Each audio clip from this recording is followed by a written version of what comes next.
So where does genius actually come from? Is it just some kind of magic, a lightning strike that only hits a few lucky people? Or is it something we can actually get our heads around? Maybe an architecture built from the raw stuff of our own lives? Well, that's what we're going to dig into.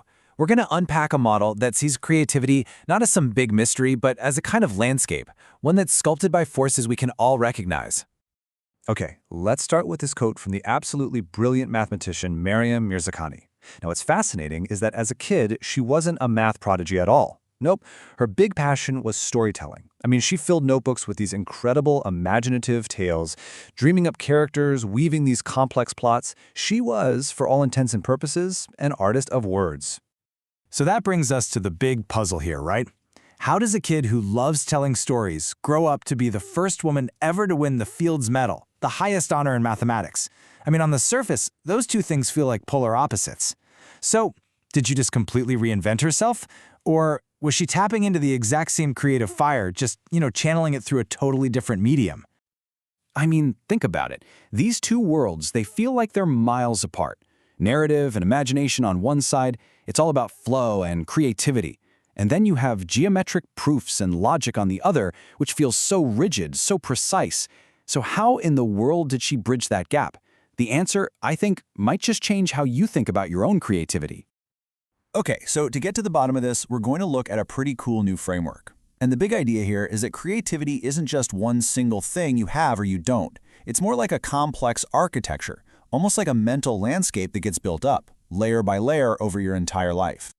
So according to this model, our minds are basically built from the ground up. It all starts with our genes, right at the bottom. Then you scale up to the neurons, which form these patterns called memory fractals. We'll get to those in a second. And finally, all of that gets integrated into your whole brain, creating your unique creative voice. It's like each layer is a foundation for the next. All right, so the key metaphor here, the big idea to hold on to is this. Think of your mind as a landscape, like a geological map. Your genes, that's the bedrock. It's the fundamental rock that's underneath everything.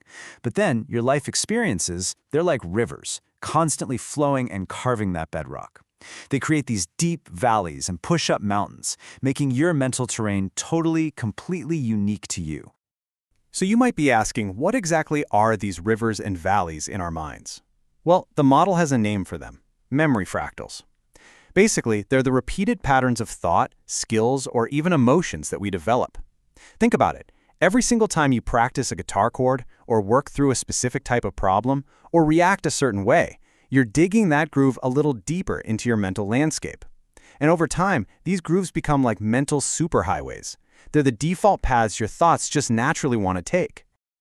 Okay, so what is it that actually shapes this landscape of ours? Well, this model points to two main forces. And the first one is a kind of hidden catalyst that we're all born with: our genes.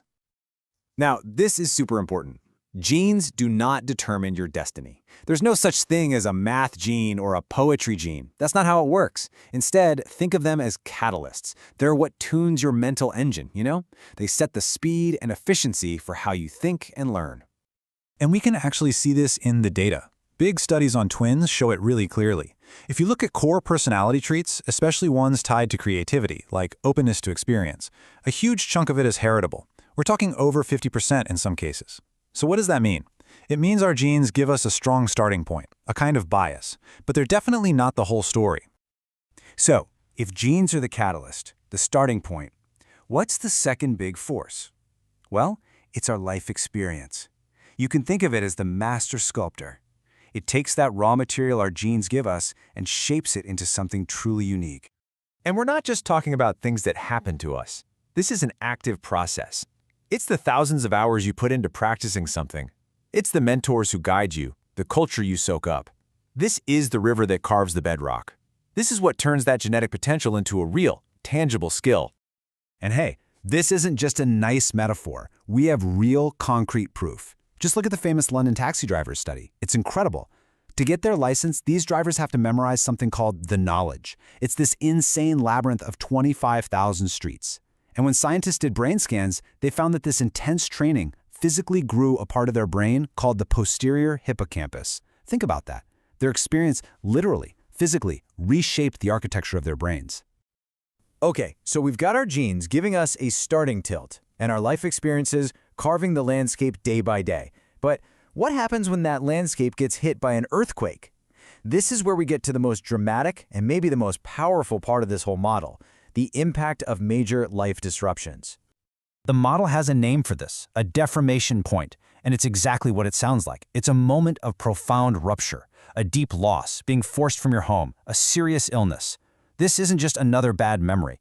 This fractures the entire landscape. The old mental highways you used to travel on, they're shattered. And your mind is forced to find new paths, to reassemble itself from the broken pieces.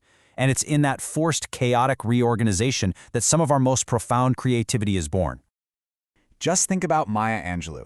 A horrific trauma in her childhood caused her to become mute for 5 years. That silence, that was her deformation point.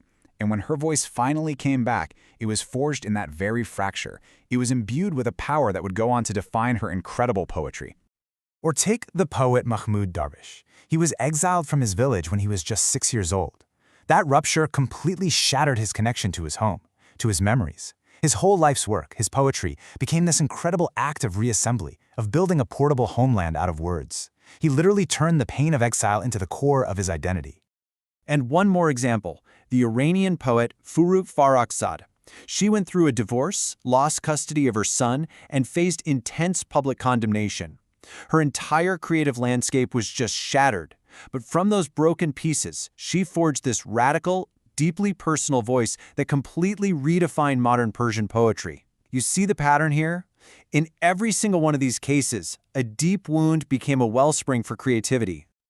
So, what does this all mean for us? Let's pull all these pieces together and look at the complete blueprint for creativity.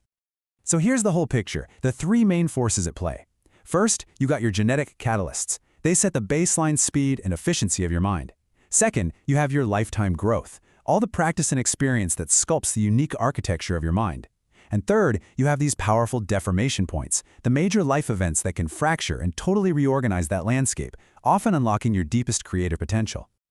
And that brings us right back to where we started, with Maryam Mirzakhani. Her incredible journey from storyteller to mathematician, it wasn't a rejection of who she was, it was a reorganization of her creative landscape. That same powerful, imaginative mind just found a new terrain, a new way to paint with math. And at the end of the day, that's what this is all about.